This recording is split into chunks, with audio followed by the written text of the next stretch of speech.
ਜਥੇਬੰਦੀਆਂ ਵੱਲੋਂ ਸਮੂਹ ਸੰਗਤਾਂ ਨੂੰ ਖਾਲਸਾ ਰਾਜ ਦੀ ਮੁਕੰਮਲ ਪ੍ਰਾਪਤੀ ਲਈ ਇਸ ਮਾਰਚ ਵਿੱਚ ਸ਼ਾਮਿਲ ਹੋਣ ਦੀ ਬੇਨਤੀ ਕੀਤੀ ਜਾਂਦੀ ਹੈ। ਵਧੇਰੇ ਜਾਣਕਾਰੀ ਲਈ ਤੁਸੀਂ ਹੇਠ ਦਿੱਤੇ ਨੰਬਰ ਤੇ ਸੰਪਰਕ ਕਰ ਸਕਦੇ ਹੋ। जून 6 2019 वाशिंगटन DC विखे खालिस्तान रेफरेंडम 2020 रैली। जी हाँ, अज तो 35 वरे पहला जून 6 1984 ਨੂੰ ਭਾਰਤੀ ਫੌਜਾਂ ਵੱਲੋਂ ਦਰਬਾਰ ਸਾਹਿਬ ਤੇ ਕੀਤੇ ਗਏ ਹਮਲੇ ਦਾ ਮੁਕਾਬਲਾ ਕਰਦਿਆਂ ਸੰਤ ਭਿੰਡਰਾਂਵਾਲੇ ਅਤੇ ਸੈਂਕੜੇ ਸਿੰਘਾਂ ਨੇ ਦਿੱਤੀਆਂ ਸ਼ਹਾਦਤਾਂ। ਇਸੇ ਸੰਬੰਧ ਵਿੱਚ ਜੂਨ 6 ਸ਼ਾਮ 4 ਵਜੇ ਤੋਂ 7 ਵਜੇ ਤੱਕ ਲਿੰਕਨ ਮੈਮੋਰੀਅਲ ਵਾਸ਼ਿੰਗਟਨ DC ਵਿਖੇ ਖਾਲਿਸਤਾਨ रेफरेंडम 2020 रैली।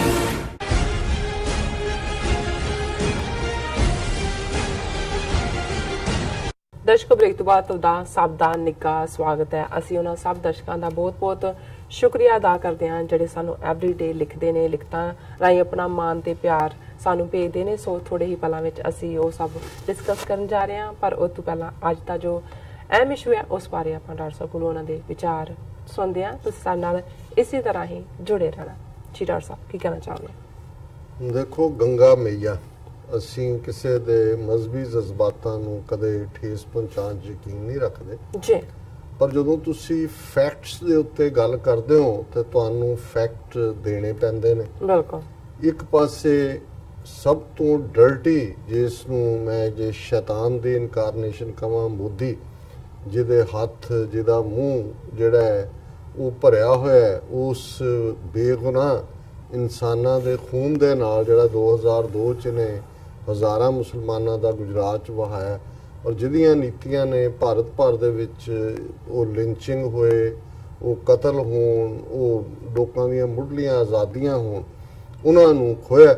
ਔਰ ਇਹੀ ਜਾ ਕੇ ਗੁਜਰਾਤ ਛੱਡ ਕੇ ਮੁੜ ਕੇ ਗੰਗਾ 'ਚ ਬਨਾਰਸ ਦੇ ਕੰਢੇ ਆ ਕੇ ਹਰ ਹਰ ਗੰਗਾ ਕਰਕੇ ਵੜ ਕੇ ਗੰਗਾ ਪੁੱਤਰ ਬਣ ਗਿਆ। ਔਰ ਉੱਥੋਂ ਹੀ ਪਹਿਲਾਂ ਵੀ ਜਿੱਤਿਆ, ਹੁਣ ਵੀ ਜਿੱਤਿਆ। ਹੁਣ ਜਿੱਥੇ ਅਸੀਂ ਪਹਿਲੇ ਸੈਗਮੈਂਟ 'ਚ ਇਸ ਤੋਂ ਜ਼ਿਕਰ ਕੀਤਾ ਹੈ ਕਿ ਕਿਵੇਂ ਭਾਰਤ ਦੇ ਵਿੱਚ ਅਨਇੰਪਲੋਇਮੈਂਟ ਜਿੰਨੀ ਅੱਜ ਹੈ ਉਹ 45 ਸਾਲਾਂ 'ਚ ਪਹਿਲਾਂ ਕਦੇ ਨਹੀਂ ਹੋਈ, ਔਰ ਇਕੋਨਮੀ ਦਾ ਵੀ 5 ਸਾਲ 'ਚ ਸਭ ਤੋਂ ਲੋਐਸਟ ਪਾਰਟ ਹੈ। ਔਰ ਨਾਲ ਦੀ ਨਾਲ ਇਹ ਖਬਰ, ਜਿਵੇਂ ਇਹ ਖਬਰਾਂ ਸਾਰੇ ਮੀਡੀਆ ਨੇ ਦੱਬ ਕੇ ਰੱਖੀਆਂ ਹੋਈਆਂ ਸੀ, ਉਹ ਹੁਣ ਉਹਨਾਂ ਨੂੰ ਲੱਗਦਾ ਵੀ ਅਗਲੇ 5 ਸਾਲ 'ਚ ਜਿਹੜਾ ਇਹ ਪਹਿਲੇ 2 ਸਾਲ 3 ਸਾਲ ਕੱਢ ਦਿਓ ਖਬਰਾਂ ਨੈਗੇਟਿਵ, ਫਿਰ ਨੇੜੇ ਜੇ ਆ ਕੇ ਹੋਰ ਕੋਈ ਡਰਾਮਾ ਕਰ ਲੈਣਗੇ ਜਿਵੇਂ ਪੁਲਵਾਮਾ ਦਾ ਕੀਤਾ ਤੇ ਉਹ ਸੌਦਾ ਵੀ ਵੇਚ ਦੇਣਗੇ। ਹੁਣ ਇੱਕ ਪਾਸੇ ਤਾਂ ਮੋਦੀ ਸਰਕਾਰ ਨੇ ਪਿਛਲੇ ਆਪਣੇ 5 ਸਾਲ ਦੇ ਟੈਨਿਓਰ 'ਚ ਈਵਨ ਭਾਰਤ ਵਿਚਲੇ ਪੋਸਟ ਆਫਿਸ, ਰੇਲਵੇ ਸਟੇਸ਼ਨ ਜਿਹੜੇ ਨੇ, ਸਟੇਸ਼ਨ ਮਾਸਟਰ, ਜਿਹੜੀਆਂ ਵੀ ਸੈਂਟਰਲ ਸਰਵਿਸਿਜ਼ ਨੇ, ਉਹਨਾਂ ਦੇ ਉੱਤੇ ਮੈਂਡੇਟਰੀ ਕੀਤਾ ਕਿ ਗੰਗਾ ਜਿਹੜੀ ਸਾਡੀ ਮਈਆ, ਮਈਆ ਮਾਂ ਨੂੰ ਕਹਿੰਦੇ ਨੇ, ਔਰ ਉਸ ਦਾ ਪਾਣੀ ਜਿਹੜਾ ਉਹ ਮੁਰਦੇ ਦੇ ਮੂੰਹ 'ਚ ਵੀ ਪਾਉਂਦੇ ਨੇ ਮਰਨ ਤੋਂ ਪਹਿਲਾਂ ਬੰਦੇ ਦੇ, ਔਰ ਉਹ ਸਾਰੇ ਪਾਪ ਤਾਂ ਧੋਂਦਾ ਹੀ ਹੈ, ਲੇਕਿਨ ਉਹ ਸਾਰਾ ਜਿਹੜਾ ਹਰ ਬਿਮਾਰੀ ਦਾ ਇਲਾਜ ਵੀ ਗੰਗਾ ਜਲ ਹੈ। ਔਰ ਉਹ ਜਿਹੜੇ ਨੇ ਉਹਨਾਂ ਦੇ ਪੋਸਟ ਆਫਿਸਰ ਦੂਸਰੇ ਮਾਰਕੀਟ ਕਰਦੇ ਨੇ ਗੰਗਾ ਦੇ ਪਾਣੀ ਨੂੰ ਵੇਚਣ ਦੇ ਲਈ, ਜਿਹੜਾ ਕਿ ਕਰੋੜਾਂ ਰੁਪਈਆ ਉਸ ਤੋਂ ਜਿਹੜੇ ਵਿਚਾਰੇ ਗਲੀਬਲ ਕਿਸਮ ਦੇ ਲੋਕ ਉਹ ਲੈਂਦੇ ਨੇ। ਹੁਣ ਅੱਜ ਜਿਹੜੀ ਖਬਰ ਜਿੱਥੇ ਅਨਇੰਪਲੋਇਮੈਂਟ ਔਰ ਦੂਸਰੇ ਦੀ ਗੱਲ ਸਾਹਮਣੇ ਆਈ, ਸਲੋਇੰਗ ਇਕੋਨਮੀ, ਇਹ ਖਬਰ ਉਹਨਾਂ ਦੀ ਆਪਣੀ ਨਿਊਜ਼ ਏਜੰਸੀ ਦੀ ਹੈ। Ganga water unfit for drinking, bathing can be consumed after disinfection only from 7 spot industrial waste sewage flow to blame। ਕਿ ਗੰਗਾ ਦਾ ਪਾਣੀ ਇੰਨਾ ਗੰਦਾ ਹੈ ਕਿ ਉਹ ਪੀਤਾ ਤਾਂ ਜਾ ਹੀ ਨਹੀਂ ਸਕਦਾ, ਉਹਦੇ ਨਾਲ ਨਹਾਣਾ ਵੀ ਜਿਹੜਾ ਉਹ ਬਿਮਾਰੀਆਂ ਨੂੰ ਸੱਦਾ ਦੇਣਾ। ਔਰ ਜਿਹੜਾ ਈਵਨ ਬੰਦੇ ਦੀ ਐਕਸਕ੍ਰੀਟਾ ਹੁੰਦਾ ਹੈ, ਲੈਟਰੀਨ ਜਿਹਨੂੰ ਅਸੀਂ ਕਹਿੰਦੇ ਹਾਂ, ਉਹਦੇ 'ਚ ਇੱਕ ਬੈਕਟੀਰੀਆ ਹੁੰਦਾ ਹੈ, ਉਸ ਨੂੰ ਜਿਹੜਾ ਹੈ ਉਹ ਸਭ ਤੋਂ ਜ਼ਿਆਦਾ ਗੰਗਾ ਦੇ ਪਾਣੀ 'ਚ ਹੈ, ਜਿਹੜਾ ਕੋਲੀਫਾਰਮ ਬੈਕਟੀਰੀਆ। ਉਹਨਾਂ ਨੇ ਕਿਹਾ ਜੀ ਕਿ ਵੀ ਇਸ ਲਈ ਈਵਨ ਇਹਦੇ ਨਾਲ ਨਹਾਣਾ ਵੀ ਜਿਹੜਾ ਹੈ ਉਹ ਬਿਮਾਰੀਆਂ ਦਾ ਘਰ ਹੈ। ਹੁਣ ਕਿੱਥੇ ਗੰਗਾ ਮਈਆ, ਕਿੱਥੇ ਉਹਨਾਂ ਦਾ ਹਰ ਚੀਜ਼ ਦੇ ਨਾਲ ਜੋੜ ਕੇ ਕਿ ਜੀ ਉਹਦੇ 'ਚ ਜਿਹੜਾ ਉਹਦੇ ਪਾਣੀ 'ਚ ਇਹ ਨੇ ਉਹ ਕਦੇ ਖਰਾਬ ਹੀ ਨਹੀਂ ਹੁੰਦਾ, ਇੱਥੇ ਵੀ ਤੁਹਾਨੂੰ ਮਿਲ ਜਾਣਗੇ, ਕਹਿਣਗੇ ਜੀ ਸਾਰੇ ਪਾਣੀ।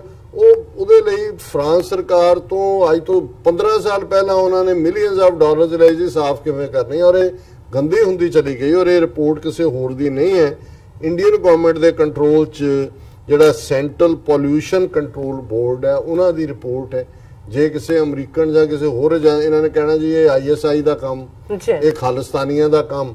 ਸਾਡੀ ਗੰਗਾ ਮਈਆ ਦੇਖੋ ਜੀ, ਸਾਡੀ ਮਾਂ ਭਾਰਤ ਮਾਂ ਤਾਂ ਵੇਚਦਾ ਹੀ ਨੇ, ਆਪਣੀਆਂ ਮਾਂ ਨੂੰ ਹੀ ਵੇਚੀ ਜਾਂਦੇ ਨੇ। ਪਹਿਲਾਂ ਇੱਕ ਪਾਸੇ ਭਾਰਤ ਮਾਂ ਵੇਚ ਕੇ ਵੋਟਾਂ ਲਈਆਂ, ਗੰਗਾ ਮਾਂ ਵੀ ਵੇਚ ਰਹੇ ਨੇ। ਉਹ ਗੰਗਾ ਮਾਂ ਦੀ ਹਕੀਕਤ ਕੀ ਹੈ? ਉਹ ਕਹਿੰਦੇ ਮੇਰੇ ਨੇੜੇ ਨਾ ਆਓ, ਮੈਂ ਤਾਂ ਗੰਦ ਨਾਲ ਭਰੀ ਹੋਈ ਜਿਹੜਾ ਤੁਸੀਂ ਮੇਰੇ 'ਚ ਸੁੱਟਿਆ ਹੋਇਆ। ਔਰ ਇਹ ਖਬਰ ਹੈ Ganga river water is absolutely unfit for direct drinking and only 7 spots from where it passes can be consumed after disinfection, the Central Pollution Control Board has said. According to latest data with the control board, most of Ganga river water in Uttar Pradesh, West Bengal stretch is unfit for drinking and bathing. So ਜ਼ਾਹਰ ਹੈ ਕਿ ਵੀ ਇਹ ਕਿਉਂਕਿ ਗੰਗਾ ਉੱਤੋਂ ਨਿਕਲ ਕੇ ਹਿਮਾਲਿਆ ਚੋਂ ਨਿਕਲ ਕੇ UP Bihar ਫਿਰ ਬੰਗਾਲ ਚ ਵੜ ਜਾਂਦੀ ਹੈ, ਜਿਹੜਾ ਬੰਗਲਾਦੇਸ਼ ਹੈ। ਪਹਿਲਾਂ ਇੱਧਰ ਹੈ, ਇੱਧਰਲੇ ਬੰਗਾਲ ਚ, ਫਿਰ ਬੰਗਲਾਦੇਸ਼ ਨੂੰ ਪਦਮਾਵਤੀ ਕਹਿੰਦੇ ਨੇ, ਉਹੀ ਗੰਗਾ ਹੈ। ਔਰ ਫਿਰ ਉਹਨਾਂ ਕਿਹਾ ਕਿ ਹੁਣ ਉਹਨਾਂ ਨੇ ਇਹ ਐਵੇਂ ਨਹੀਂ ਰਿਪੋਰਟ ਦਿੱਤੀ, ਉਹਨਾਂ ਨੇ ਪਹਿਲਾਂ 86 ਜਿਹੜੇ ਨੇ ਲਾਈਵ ਮੋਨੀਟਰਿੰਗ ਸਟੇਸ਼ਨ ਬਣਾਏ। Out of 86 live monitoring stations installed in as many locations, 86 ਥਾਵਾਂ ਤੇ, ਕਿਉਂਕਿ ਗੰਗਾ ਵੱਡੀ ਨਦੀ ਹੈ, ਉਹਨਾਂ ਨੇ ਉਹ ਇੰਸਟਾਲ ਕੀਤੇ। only 7 areas have been found to be fit for drinking after the disinfection process। 86 ਚੋਂ 7 ਐਸੇ ਸਪੌਟ ਨੇ ਜਿਹਦੇ ਚ ਪਾਣੀ ਲੈ ਕੇ ਉਹਨੂੰ ਉਬਾਲ ਕੇ ਉਹਦੇ ਚ ਐਂਟਾਈ ਪਾ ਕੇ ਉਹਨਾਂ ਨੂੰ ਪੀਤਾ ਜਾ ਸਕਦਾ ਹੈ। ਸਿਰਫ 7 ਥਾਵਾਂ ਤੇ 86 ਚੋਂ। ਬਾਕੀ ਜਿਹੜੀਆਂ ਨੇ 79 ਉਹਨਾਂ ਚ ਤੁਸੀਂ ਨਹਾ ਵੀ ਨਹੀਂ ਸਕਦੇ, ਪੀਣਾ ਤਾਂ ਦੂਰ ਦੀ ਗੱਲ। while 78 have been found unfit. The data has been collected by live monitoring stations in Ganga basin across the country to check quality of river water. In the country where scores of people flock to take a dip in the Ganga, which is considered as lifeline of India, the CPCB says the river water is so polluted that it is unfit for bathing, let alone drinking. ਉਹਨੇ ਕਿਹਾ ਪੀਣਾ ਤਾਂ ਪਾਣੀ ਦੂਰ ਦੀ ਗੱਲ, ਇਹ ਨਹਾਉਣ ਦੇ ਲਈ ਵੀ ਜਿਹੜਾ ਨਹੀਂ ਹੈ।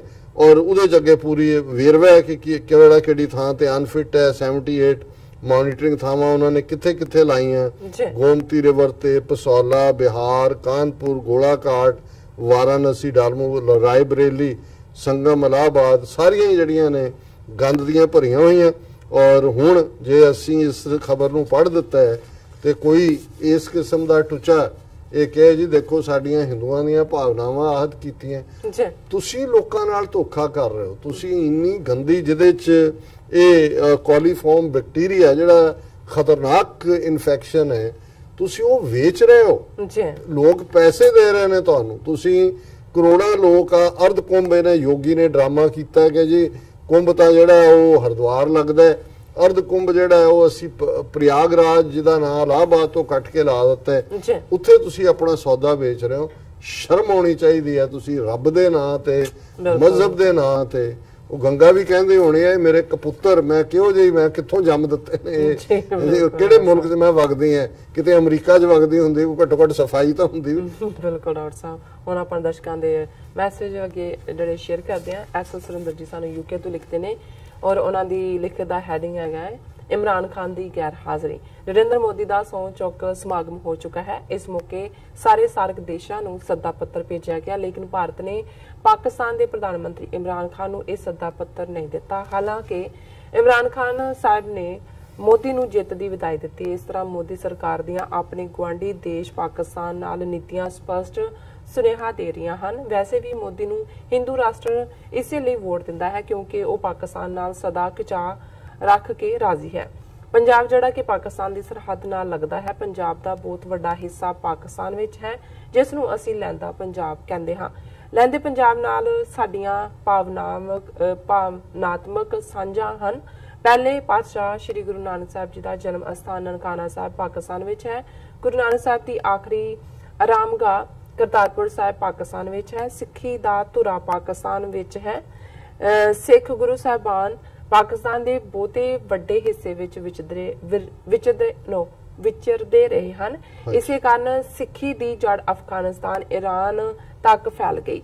ਇਮਰਾਨ ਖਾਨ ਨੇ ਪਾਕਿਸਤਾਨ ਦਾ ਪ੍ਰਧਾਨ ਮੰਤਰੀ ਬਣਦੇ ਸਾਰ ਸਿੱਖ ਕੌਮ ਲਈ ਬਹੁਤ ਵੱਡੇ ਐਲਾਨ ਕੀਤੇ, ਜਿਸ ਨਾਲ ਦੁੱਖਾਂ ਮਾਰੀ ਸਿੱਖ ਕੌਮ ਦੇ ਚਿਹਰਿਆਂ ਤੇ 72 ਸਾਲ ਬਾਅਦ ਮੁਸਕਰਾਹਟ ਵੇਖੀ ਗਈ। ਭਾਰਤ ਦੀ ਬਹੁਗਿਣਤੀ ਜਿਸ ਨੇ ਪਾਕਿਸਤਾਨ ਦੀ ਹੋਂਦ ਨੂੰ ਕਦੇ ਦਿਲੋਂ ਕਬੂਲ ਨਹੀਂ ਕੀਤਾ ਅਤੇ ਨਾ ਹੀ ਭਾਰਤ ਦੀਆਂ ਘੱਟ ਗਿਣਤੀਆਂ ਦੀ ਹੋਂਦ ਨੂੰ ਕਬੂਲ ਕੀਤਾ ਹੈ। ਅੱਜ ਭਾਵੇਂ ਜਸਟਿਨ ਟਰੂਡੋ ਹੋਵੇ ਚਾਹੇ ਇਮਰਾਨ ਖਾਨ, ਜੇ ਕੋਈ ਸਿੱਖ ਕੌਮ ਨਾਲ ਪਿਆਰ ਜਤਾਉਂਦਾ ਹੈ ਉਸ ਨੂੰ ਭਾਰਤ ਦੀ ਬਹੁਗਿਣਤੀ ਦੀ ਮਾਨਸਿਕਤਾ ਪਸੰਦ ਨਹੀਂ ਕਰਦੀ। ਭਾਰਤ ਦੀ 72 ਸਾਲ ਦੀ ਗੁਜ਼ਰੇ ਦੌਰ ਦੌਰਾਨ ਕਈ ਸਰਕਾਰਾਂ ਆਈਆਂ, ਕਈ ਸਰਕਾਰਾਂ ਗਈਆਂ, ਲੇਕਿਨ ਉਹਨਾਂ ਨੇ ਸਿੱਖ ਕੌਮ ਨੂੰ ਸਿਵਾਏ ਜ਼ਬਰ, ਜ਼ੁਲਮ, ਬੇਇਨਸਾਫੀ ਦੇ ਕੁਝ ਨਹੀਂ ਦਿੱਤਾ। ਪਾਕਿਸਤਾਨ ਜਿਸ ਦੇ ਖਿਲਾਫ ਸਿੱਖਾਂ ਨੇ ਭਾਰਤ ਦੀ ਹਰ ਜੰਗ ਲੜੀ ਹੈ, ਇਸ ਦੇ ਬਾਵਜੂਦ ਇਮਰਾਨ ਖਾਨ ਨੇ ਇੰਨੀਆਂ ਖੁੱਲ੍ਹਾਂ ਦੇ ਦਿੱਤੀਆਂ ਜਿਸ ਬਾਰੇ ਸਿੱਖ ਕੌਮ ਨੇ ਕਦੀ ਸੁਪਨਾ ਵੀ ਨਹੀਂ ਲਿਆ। ਇਮਰਾਨ ਖਾਨ ਕਿਉਂਕਿ ਸਿੱਖਾਂ ਨੂੰ ਬਹੁਤ ਰਿਆਇਤਾਂ ਦੇ ਰਿਹਾ ਹੈ, ਇਸ ਕਰਕੇ ਇਮਰਾਨ ਖਾਨ ਭਾਰਤ ਸਰਕਾਰ ਦੀਆਂ ਨਜ਼ਰਾਂ ਵਿੱਚ ਰੜਕਦਾ ਹੈ, ਜਦਕਿ ਇਮਰਾਨ ਖਾਨ ਸਾਡੇ ਲਈ ਸਤਿਕਾਰਯੋਗ ਹਸਤੀ ਹੈ।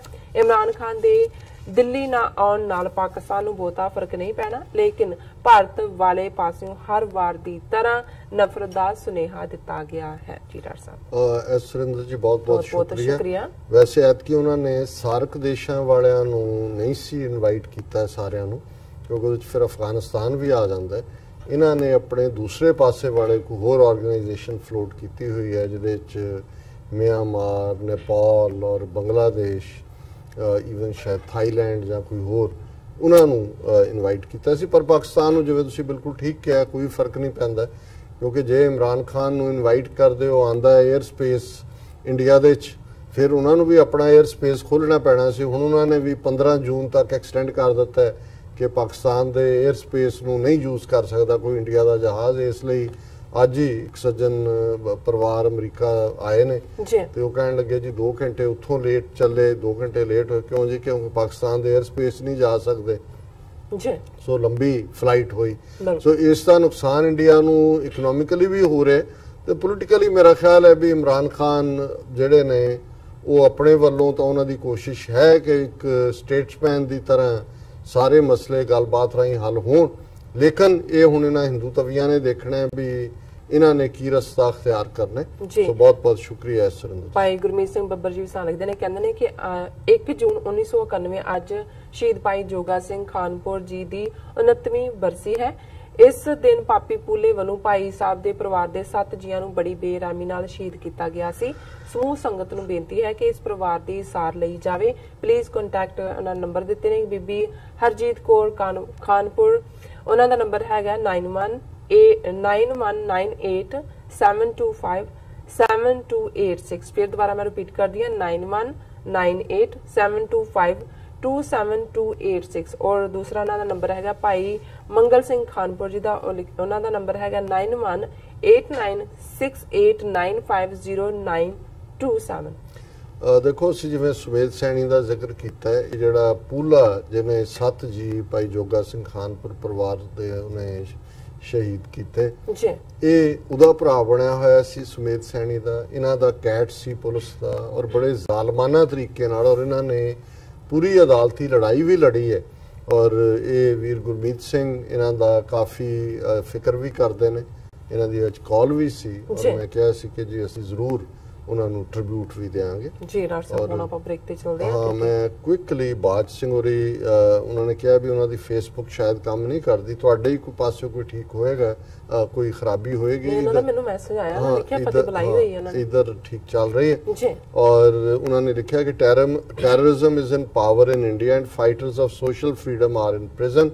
Daily we are getting news that saffron terrorism is beating and killing minorities in India. Fayaz Lone लिखते हैं डॉक्टर साहब, अल्लाह ताला ने फरमाया जिसने एक इंसान को कत्ल किया उसने पूरी इंसानियत को कत्ल किया, जिसने एक इंसान को बचाया उसने पूरी इंसानियत को बचाया, एक वक्त आएगा। फयाज लोन जी बहुत बहुत शुक्रिया। और मैं वक्त देखते हैं अनमोल ह्यूमन जी ने सत श्री अकाल कह के कहा कि media is everything in today's age and it's being used for mental conditioning and brainwashing of common people all over the world. पर इसका ज्यादा ही इस्तेमाल RSS और उन्होंने स्टूडियोज ने कीते और इसका जवाब है कि असी अपने मीडिया ਨੂੰ स्ट्रॉन्ग करिए ताकि इन्हां दा बुथाड़ चंगी तरह भनी। जी राज साहब व्यूअर्स तो सन इस तरह बने रहना, मिलते हैं छोटे ਜਿਹੇ ब्रेक तो बाद।